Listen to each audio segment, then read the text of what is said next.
Boa noite, boa noite, boa noite. Então, pessoal, primeiramente, feliz ano novo. Primeira live do ano, né? Espero que aconteçam muitas, muitas e muitas.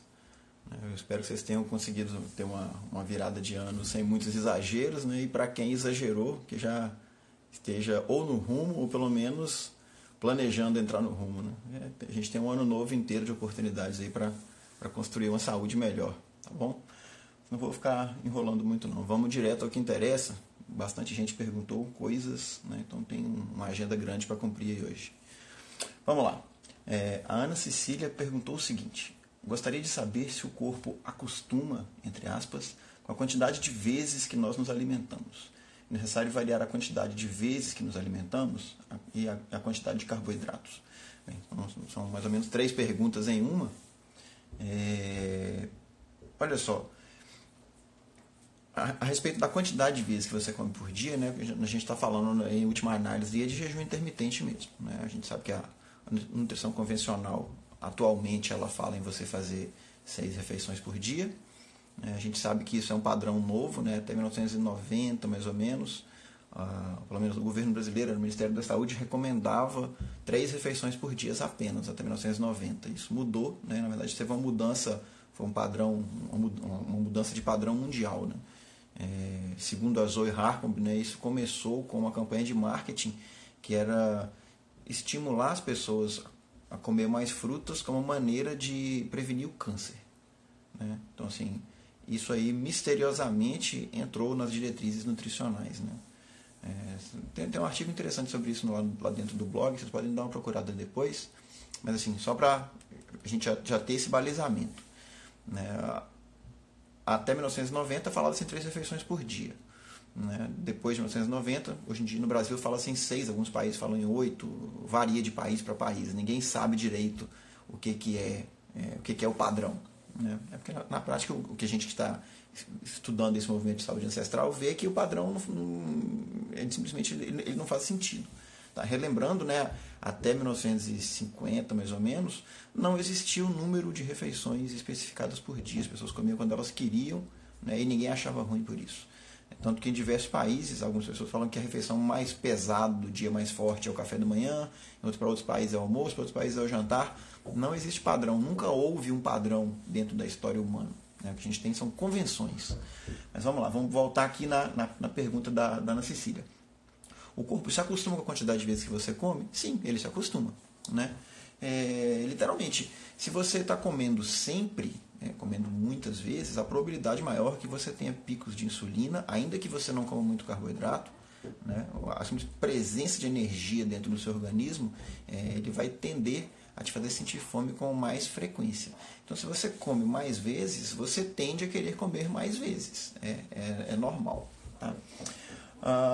Bem, eu li um artigo muito interessante um tempo atrás, eu até traduzi ele para o blog também, que é um caso de sucesso, né, lá do site do Mark Sisson, de um cara chamado Timothy, né, eu não me lembro sobre o nome dele agora.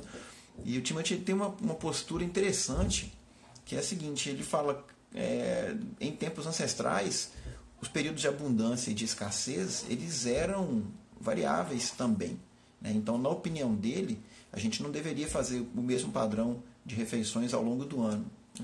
Imagina, por exemplo, que você está lá 20, 30 mil anos atrás, né, um ancestral seu, e o cara deu sorte de ele estava perto de de diversos pés de manga na época que as mangas estavam amadurecendo. Ele ia comer até estourar, ele não ia ficar pensando em comer uma vez por dia ou 2, ele comeu o quanto que ele conseguisse enquanto tivesse comida.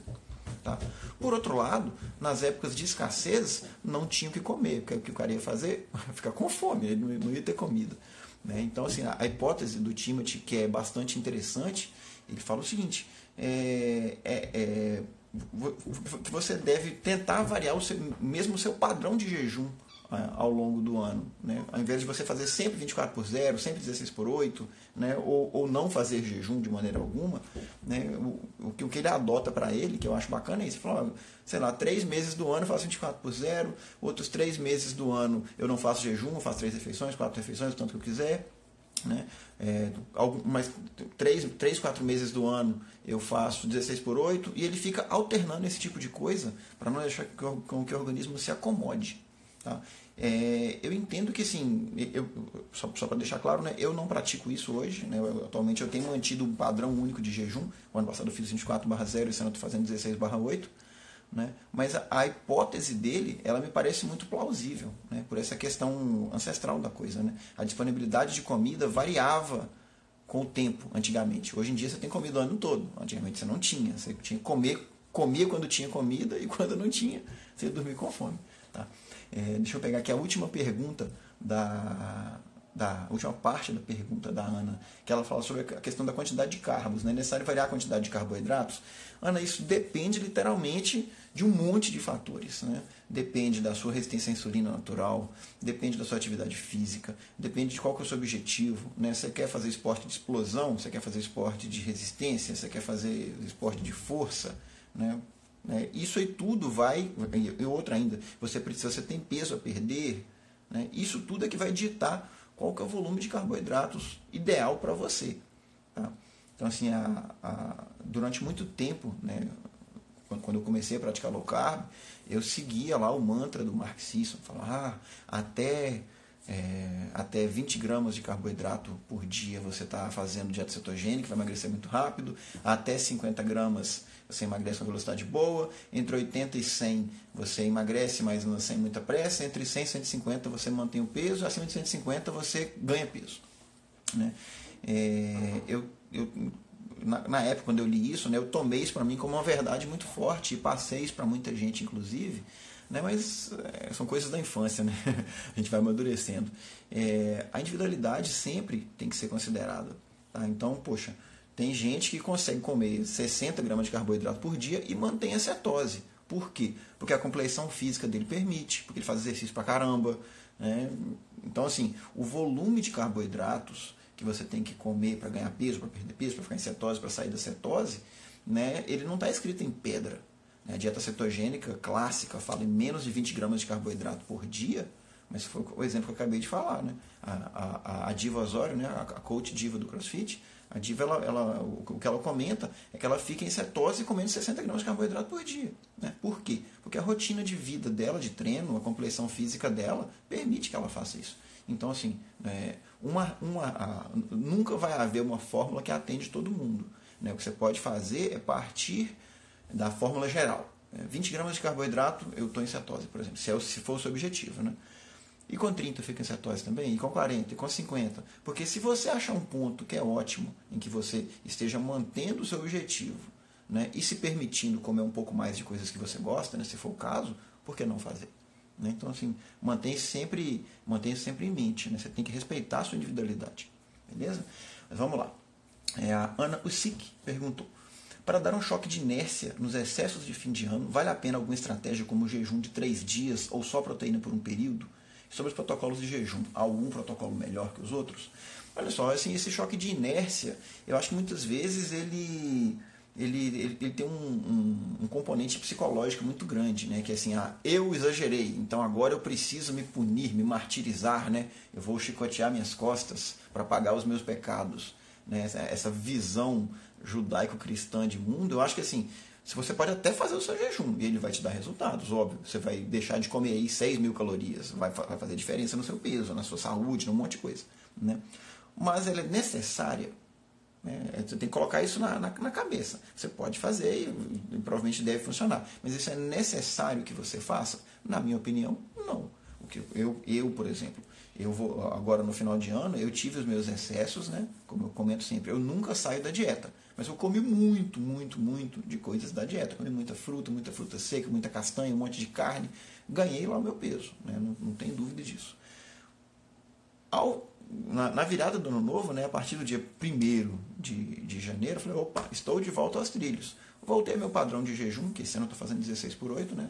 Mais um teste. E já estou vendo resultados. Né? A gente está aí, hoje é dia 9, não é isso? Nem sei mais que dia que é. Isso mesmo, hoje é dia 9 e o meu peso já está praticamente igual ao que ele estava antes do Natal. Né? Então, assim, mudança simples. Tá? Então, se você tem esse peso na consciência, eu abusei, eu preciso ser punido. Cara, eu não gosto de pensar desse jeito. Tá? Essa estratégia para mim não funciona. Eu não gosto desse tipo de ficar remoendo esse tipo de culpa, não. Tá? Então, assim, trace uma estratégia, né? E teste se ela funciona para você e siga em frente com ela, tá bom? Segunda parte da pergunta, aliás, na verdade, dentro dessa primeira parte, ela ainda perguntou, né? Comer só proteína por um período. É a mesma coisa, né? Para que você vai fazer isso? Você pode até fazer e possivelmente vai dar certo. Provavelmente vai dar certo. Ah, vamos fazer um tempo de carnívoro agora. Provavelmente vai dar certo, mas você precisa fazer. Né? Se você faz porque você gosta, porque sabe que funciona, beleza. Agora, se você é como eu, que gosta de comer plantas e vai fazer carnívora só porque você está se punindo, eu não vejo sentido. Tá bom? Agora sim, a outra parte da pergunta dela. Sobre protocolos de jejum. Há algum protocolo melhor? Bem, a resposta categórica é não. Não tem um protocolo melhor. Você tem que ver o que melhor se adequa a você. Né? Entendendo os protocolos de jejum clássicos. Né? Dieta do guerreiro, 24/0. Eu faço uma refeição por dia. Lean Gains, né? É o que eu estou fazendo agora, 16/8. Eu estou fazendo uma refeição por volta do meio-dia, 1 hora da tarde, uma refeição por volta de 8 da noite, 8 ou 9 horas da noite. Estou fazendo 2 refeições por dia. Sendo que no meu caso, a maior parte das minhas calorias eu estou comendo na hora do almoço. Então eu faço um almoço aí de, sei lá, 1.400 calorias e agora à noite eu vou comer mais umas 400 só para não dormir com fome. Né? Porque apesar de eu já estar habituado a dormir em jejum, ainda assim é chatinho. Tá? O que mais que a gente tem de protocolo de jejum? Você tem os protocolos da dieta, chamada dieta 5x2. Né? Na dieta 5x2... Isso mesmo. A 5x2 ela é muito parecida com o Eat, Stop, Eat também.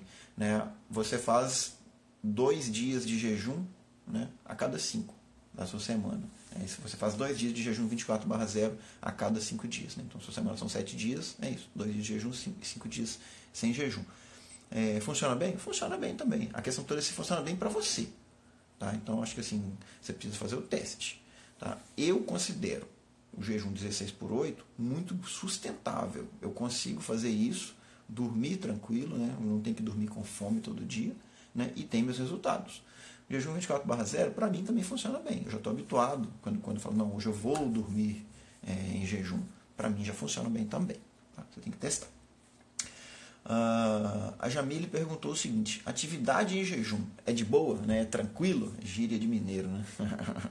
Olha só, pessoal, a atividade física em jejum, o que a fisiologia nos diz é que se você já estiver adaptado, né, se seu corpo já souber queimar gordura bem, tá, você vai conseguir performar bem na sua atividade física em jejum. Tá?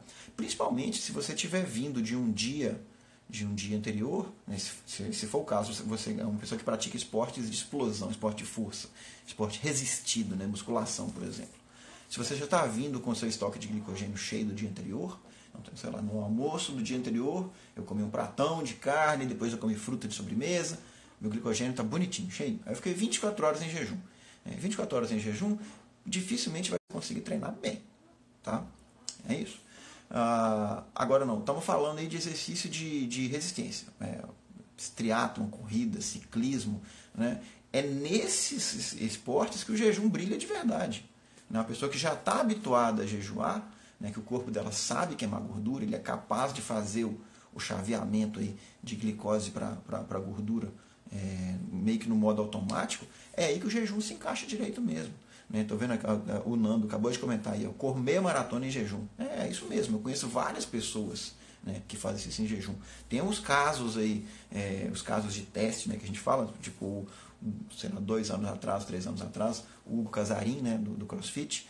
O Hugo ele ficou 1 semana em jejum absoluto, puxando treino de CrossFit todo dia.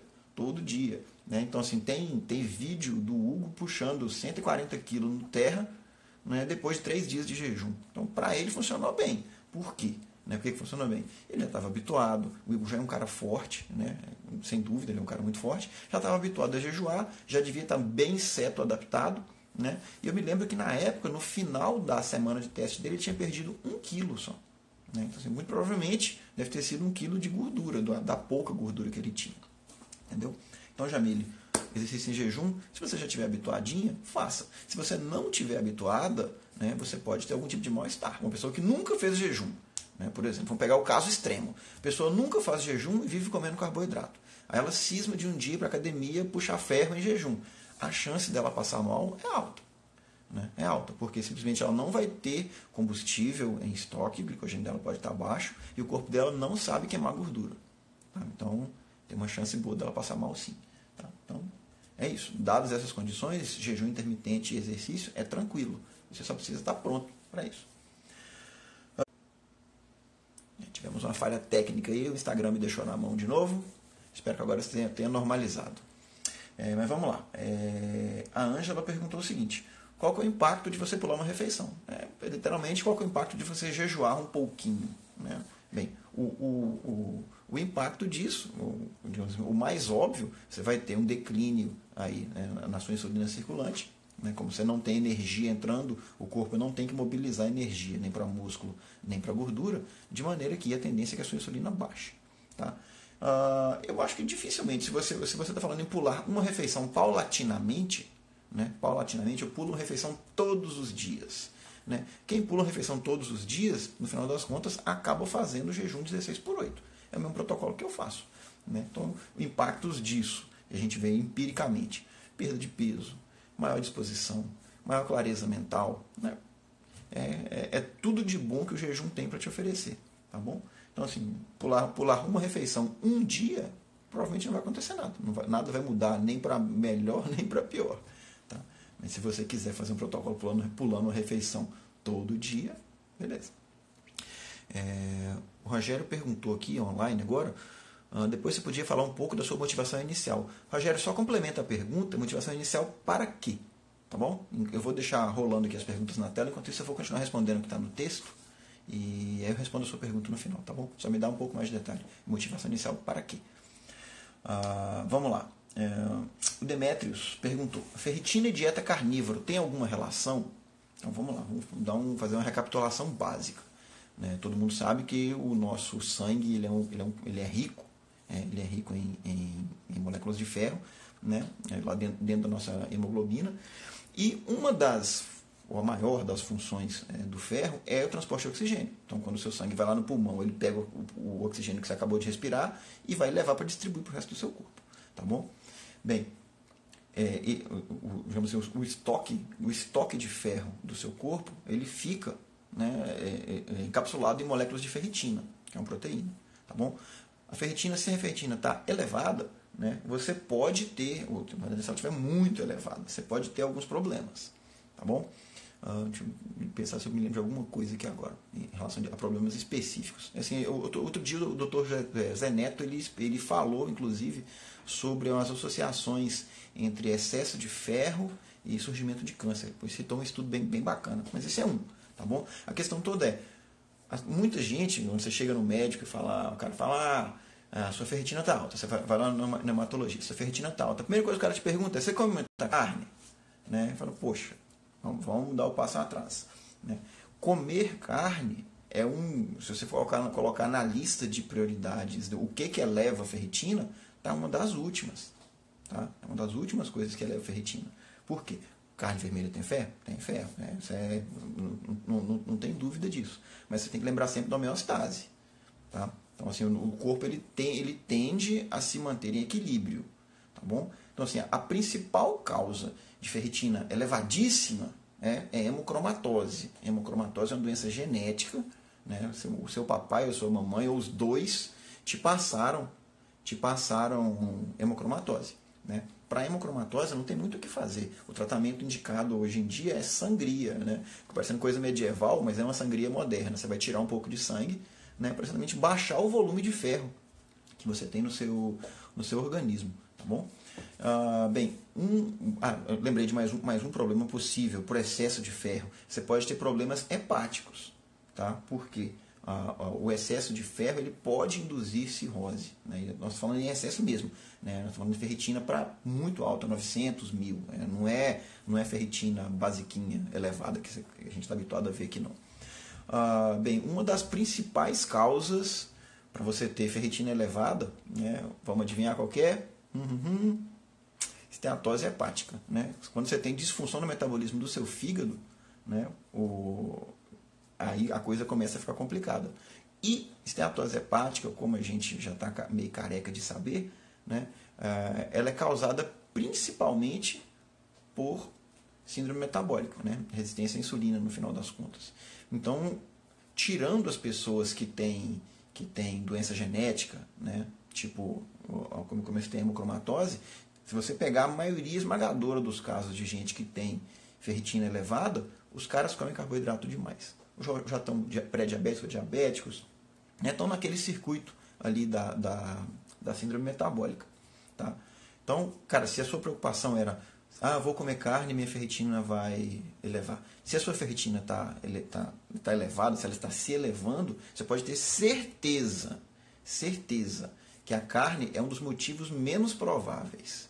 Se você for no médico e ele começa a te preocupar, a se preocupar com o volume de carne que você come, né, você já pode falar sobre a hemocromatose. Doutor, mas a hemocromatose familiar, será que eu tenho isso? Vamos fazer um exame. Dá uma conferida na sua resistência à insulina, faz um exame, faz curva de R, verifica as possibilidades que você tem de estar em um estado de resistência à insulina, tá bom? Então isso, só fechando a pergunta, né? Dieta carnívora tem alguma relação com ferritina elevada? Pode ter, mas a probabilidade é muito baixa, tá bom? Vamos lá, deixa eu ver aqui, peraí.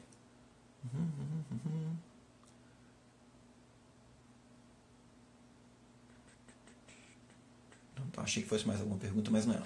Vamos lá, mais uma pergunta aqui. Até uma pergunta. Por que o jejum aumenta o cortisol? O jejum aumenta o cortisol simplesmente porque o jejum é um estressor do seu corpo. Qualquer coisa que te gere estresse, né, ele vai aumentar o seu cortisol. A questão toda é, o seu cortisol está cronicamente elevado ou ele fica elevado agudamente? Qual que é o seu padrão de jejum, por exemplo? Se você come uma vez por dia apenas, né, e o seu cortisol está ficando cronicamente elevado, você tem que observar isso sim. Agora, se você tem picos de cortisol elevado, a priori eu não vejo problema com isso. Hoje, inclusive, teve uma discussão no grupo de WhatsApp, né, que eu participo, e as pessoas estavam comentando isso, né, sobre essa relação de cortisol e insulina. Assim, só fazendo um apanhado rápido. O cortisol ele é um hormônio que ele é catabólico, no final das contas. Ele serve para quebrar gordura e músculo. Na verdade, tem várias funções. Ele serve para quebrar gordura e músculo, para estimular a gliconeogênese, produzir glicose, né, para que você consiga lutar ou fugir. Então, isso aí vem de uma herança biológica ancestral. Estou andando no meio da mata lá, o meu ancestral de 30 mil anos atrás, ele estava lá andando, topou com um leão.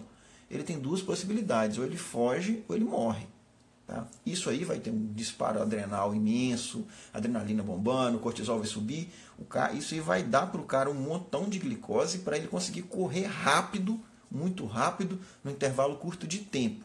E aí tem dois desfechos possíveis. Ou ele fugiu do leão, ou o leão pegou o cara. Né? Se ele fugiu do leão, né, a situação de estresse passou. O seu sistema ele tende a voltar em equilíbrio. O cara vai ficar assustado por um bocado, o coração disparado por causa da adrenalina e tudo mais, mas tendo passado o perigo, ele vai se acalmar, o cortisol vai tornar a cair e tudo funciona bonitinho. Tá? Então, cortisol em situações de estresse agudo é catabólico? Vai degradar seus músculos? Né? Não vai.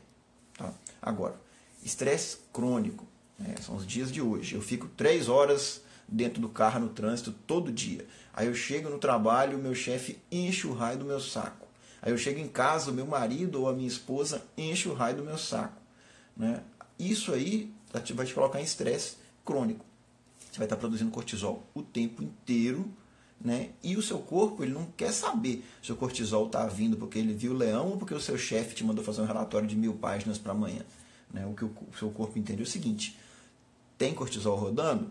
Tem. Então, cara, toca produzir glicose aí, vai degradando o músculozinho, vai mexendo na gordura. Né? Então, assim, o que é fato? Você ter excesso de cortisol em circulação degrada músculo e estimula a produção de gordura. Tá? Tem um estudo onde algumas pessoas receberam injeções de corticosteroide artificial, né? Análogo ao cortisol, e ao longo de poucas semanas todo mundo já tinha ganhado peso. Então, assim, um dos motivos de ganho de peso é estresse. Então, esse exatamente é um dos pilares lá do método primal do Mark Sisson. Ele fala, né, primeiramente, alimentação, né, tem exercício físico, mas ele entra sempre nos 3 S's. Os 3 S's são sono, luz solar, né, o sunlight em inglês, e o estresse. Tá? E estresse é qual que é a palavra? É um fator importante, né, para você ganhar peso. Tá? Então, assim, se você não tem como fugir do trânsito, se você não tem como fugir do seu chefe, né, cara, você tem que arrumar um paliativo, alguma coisa que te permita desestressar, porque no longo prazo, né, o resultado do excesso de cortisol é ruim. Tá bom? Vamos lá. A Alessandra perguntou o seguinte, nossa pergunta da Alessandra é bem grande.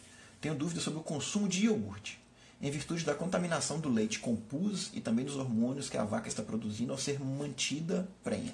Então, a contaminação do iogurte após a fermentação é menor? Os prós do consumo de iogurte superam os contras? No meu caso, o principal efeito positivo é o funcionamento do meu intestino. No entanto, não sei se esse efeito positivo supera os negativos a longo prazo. E tem o fato de que eu não sei ao certo de quais seriam esses efeitos negativos.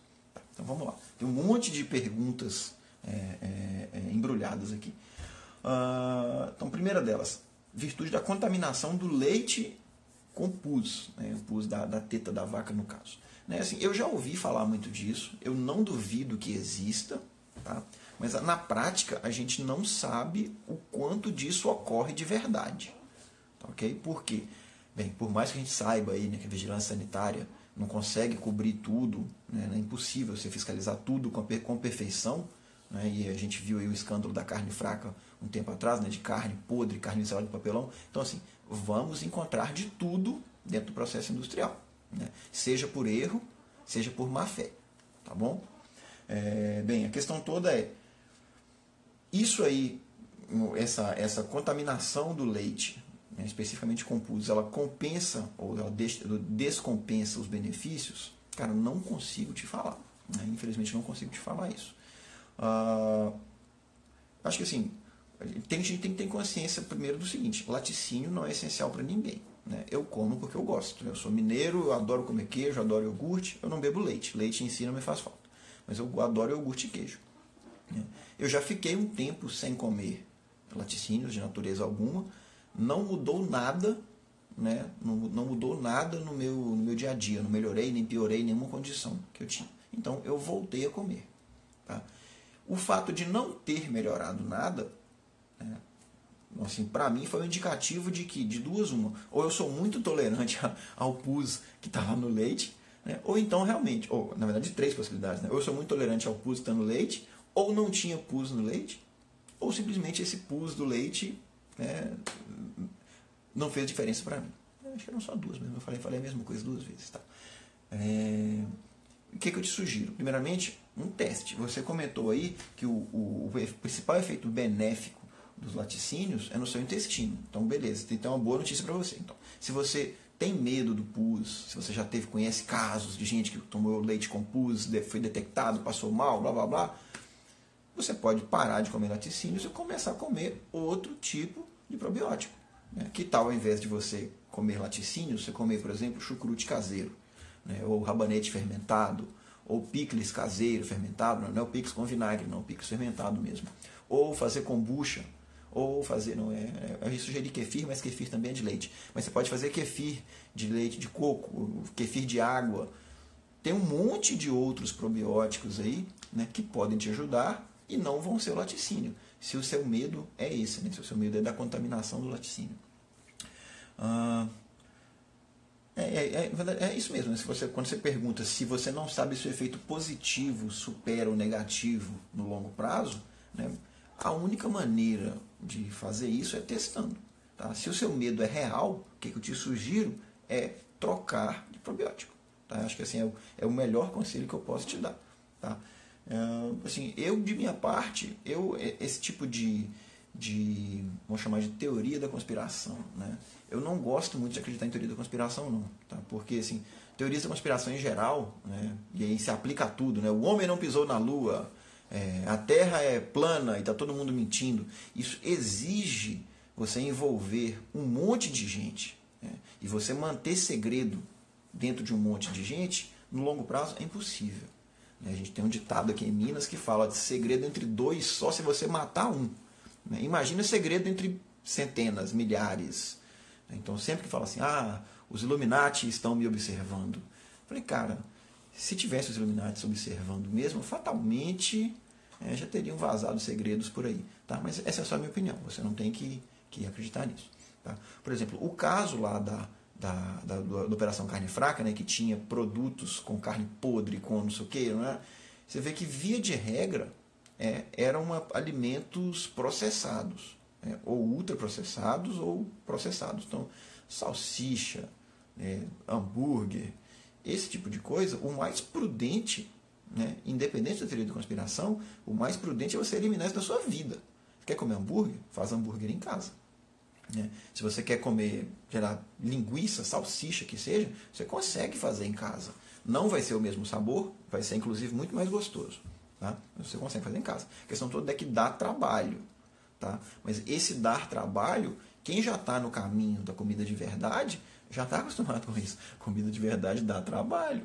Né? Porque você não vai tirar nada do pacote, você não vai tirar nada da latinha. Né? Você vai, né, fazer. Isso até me lembrou um caso, deve ter uns 3 ou 4 anos, que foi veiculado lá o caso de um cara que achou o cara tomou uma Coca-Cola com veneno de rato e ficou todo cheio de sequelas. Então, assim, muita gente na época especulou que era um golpe da Rede Record contra a Rede Globo, por causa de briga, do caso do refrigerante do Edir Macedo contra a Coca-Cola. Teve até... Não me interessa as teorias da conspiração. Tá? Da mesma maneira, quando acharam lá o ratinho dentro da embalagem de miojo, o cara tirou a foto do rato dentro do miojo, ou o cara tirou a foto da lagartixa boiando na Coca-Cola com a garrafa fechada. Você tem que lembrar o seguinte, um processo industrial, ele tem uma medida, chama MTBF. MTBF é uma sigla em inglês, quer dizer tempo médio entre falhas. O que isso quer dizer? Nenhum sistema é perfeito. A Coca-Cola, ela produz Coca-Cola todo dia, milhões de garrafas. É impossível que todas as garrafas saiam bonitinhas. Em uma garrafa vai cair um pedaço de cabelo, em uma garrafa vai cair um pedaço de unha. Só que a questão toda isso é raro. Tá? Então o cara fala, tinha um rato no meu miojo. Cara, você pode abrir 5 milhões de pacotes de miojo e você vai achar 3, 4 ratos. Né? Isso vai denegrir a imagem da marca? Vai. Faz sentido essa pecha que a marca ganha? No meu entender, não por isso. Porque o processo ele vai falhar um dia. Né? Se você for ao banco sacar dinheiro todo dia, um dia o banco vai falhar. Né? E porque o banco falhou um dia, não quer dizer que o banco está horrível, é ruim, é péssimo. Tá? Por que eu estou falando isso? Por quê? As pessoas que ficam falando, olha lá, a Coca-Cola tem uma lagartixa, o miojo tem um rato, elas estão perdendo o ponto principal da coisa. Né? Na época eu até brinquei. Falei, cara, a coisa, no caso do rato com miojo, a coisa mais saudável naquela embalagem era o rato. Joga o miojo fora e come o rato, velho. Porque o miojo vai ter um rato a cada 5 milhões de pacotinho de miojo. Mas cada pacotinho de miojo vai ter miojo, que é um lixo. Esse que é o problema. O problema não é o erro da produção. O problema, nesse caso, é o produto. Né? A Coca-Cola... As 5 milhões de garrafas sem lagartixa estão cheias de corante caramelo 4, estabilizante ETY, não sei das quantas, edulcorante, açúcar, aspartame, acesulfame. Disso aí ninguém reclama. Você não vê ninguém reclamando disso. Né? Acho que assim, hoje em dia as pessoas já estão mais conscientes do que elas consomem. Mas você tem que ter isso sempre em mente. Né? O problema do processo industrial não é o erro, é o produto. Né? É o produto. Vale para tudo, vale para tudo. Algum dia alguém vai achar, sei lá, uma barata dentro do pacote de gelatina. O problema não é a barata, o problema é a gelatina. Todos os pacotes que vêm sem barata, vêm cheio de gelatina, certo? Tinha mais um outro exemplo que eu ia falar nesse caso, que era antes acontecido. Bem, não me lembro. Olha só, pessoal, as perguntas que tinham sido enviadas por inbox, por e-mail, por WhatsApp e o escambau, elas já foram respondidas. Tá? Então, agora, se vocês tiverem perguntas para fazer, né, podem passando aqui. que eu estou percebendo? Eu estou com medo de, mais uma vez, o Instagram tá me boicotando e não está aparecendo mais perguntas na tela, porque eu não estou vendo as perguntinhas rolando aqui na tela. Estou passando o dedo aqui na tela, vocês não estão percebendo, mas eu estou passando o dedo. Né? Então, existe uma chance de vocês estarem fazendo perguntas e eu não estar vendo, né? Que está me deixando muito triste com o Instagram de novo. Eu queria saber, inclusive, se tem jeito de eu resolver isso, né? Porque a última pergunta que eu estou vendo aqui, na verdade não é nem uma pergunta, o último comentário foi do Rogério. O Rogério falou: eu pulo o café da manhã todos os dias sem problema. Isso deve ter uns 5, 10 minutos. Então eu não sei se ninguém perguntou mais nada ou se o meu Instagram está dando pau de novo, né? Para variar.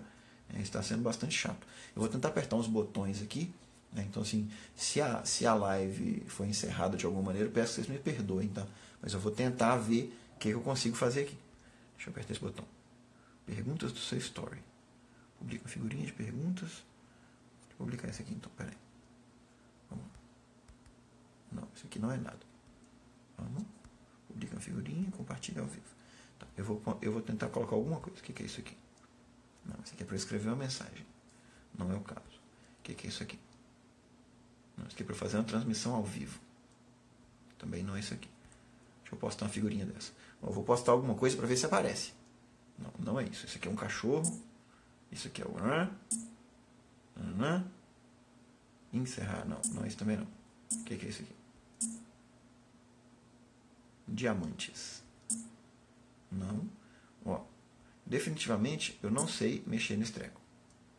Vou deixar esses diamantes na minha cabeça aqui. Faz de conta que é isso. Mas olha só. Não, vou tirar isso aqui. Não. Sai. Sai, cachorrinho. Como é que tira isso aqui? Sai.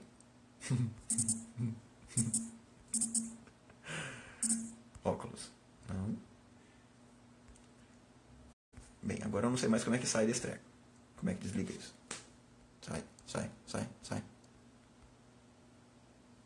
Ó, galera, então é o seguinte. Eu tô... Vou deixar o coelhinho aqui. Eu tô entendendo que o Instagram tá me boicotando de novo. Tá?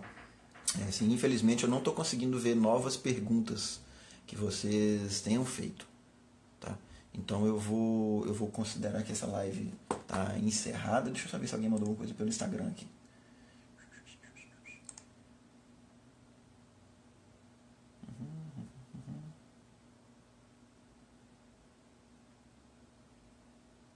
Eu recebi uma pergunta pelo WhatsApp aqui, eu vou tentar respondê-la. Então, a Emília falou o seguinte: sobre a base da dieta ser de vegetais, o que eu acho sobre isso está mudando. Porque a Jade, inclusive, tem postado coisas falando que vegetais fazem mal. Né? E palavras da Emília, né? Eu acho meio exagerado. É só curiosidade mesmo, eu não ficaria sem vegetais, não.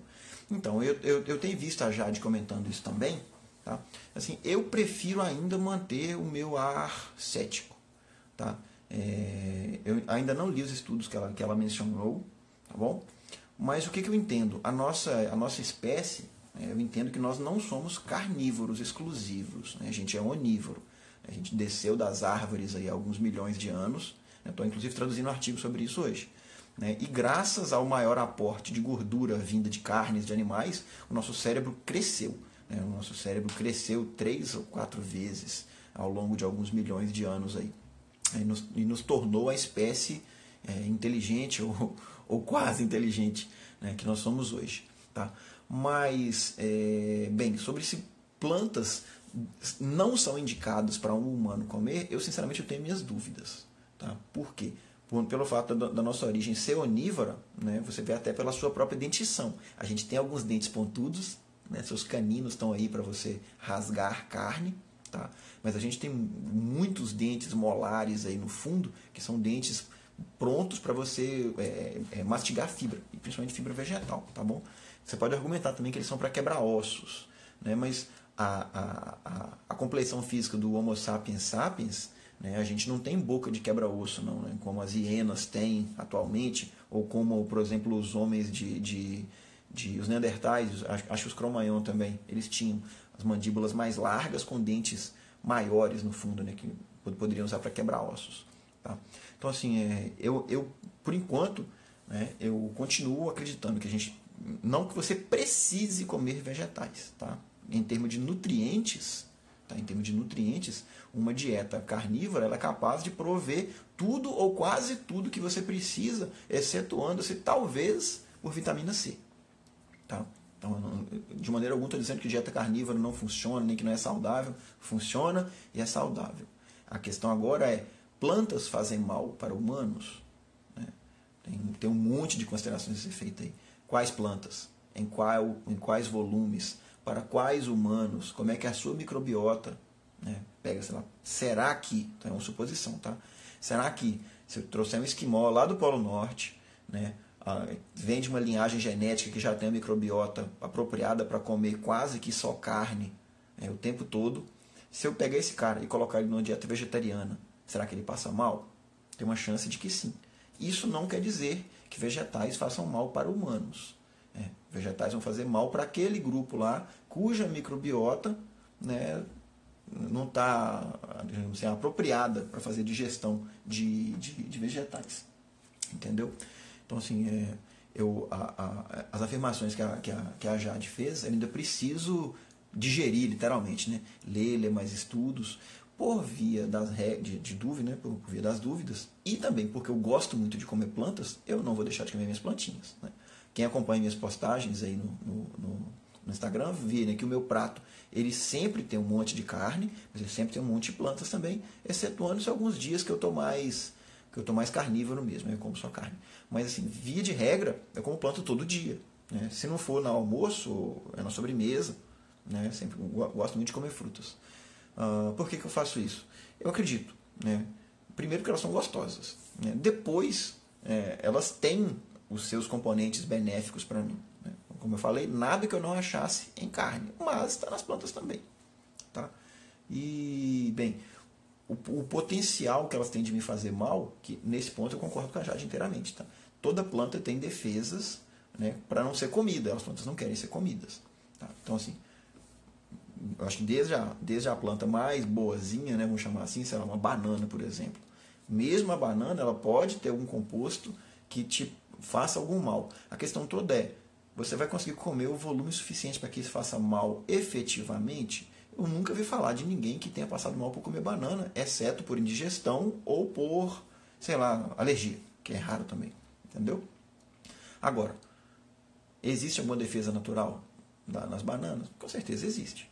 Né? Ela vai fazer mal para um humano médio que come uma porção de bananas normal? Eu tenho minhas dúvidas. Tá bom? Mas assim não, pessoal. Deixa eu só ver se chegou mais alguma outra pergunta aqui. Nada aqui. Deixa eu ver só meu e-mail. Nada no e-mail também. Tá, então olha só, eu vou encerrar essa live, né, e peço desculpas novamente, né, pelo jeito o Instagram está me boicotando de novo, né, não está deixando eu ver as perguntas de vocês. Né, peço desculpas também por essa bagunça que eu fiz aí com as carinhas do Instagram, que eu apliquei um monte de filtro que eu não sabia como tirar, então não se espante de ter visto aí o nariz de coelhinho, o nariz de cachorrinho e tudo mais. Tá bom? E, bem, mais perguntas, estou sempre aberto, pode mandar por inbox. Né? Esse ano eu quero ter a disciplina de fazer uma live por semana, no mínimo. Tá bom? Então podem mandar isso para mim. Né? O volume de perguntas que vocês quiserem, eu vou consumi-las na medida do possível. Tá bom? Então é isso. Novamente, feliz ano novo a todos. Foco na dieta. Não esqueçam de treinar, né? Musculação, exercício na verdade, né? Não é essencial para perder peso, na verdade não serve para perder peso, mas é essencial para a sua saúde, tá bom? Então isso, desenvolva um corpo forte, desenvolva uma mente forte, né? Comam bem, leiam muito, desliguem a televisão. Grande abraço.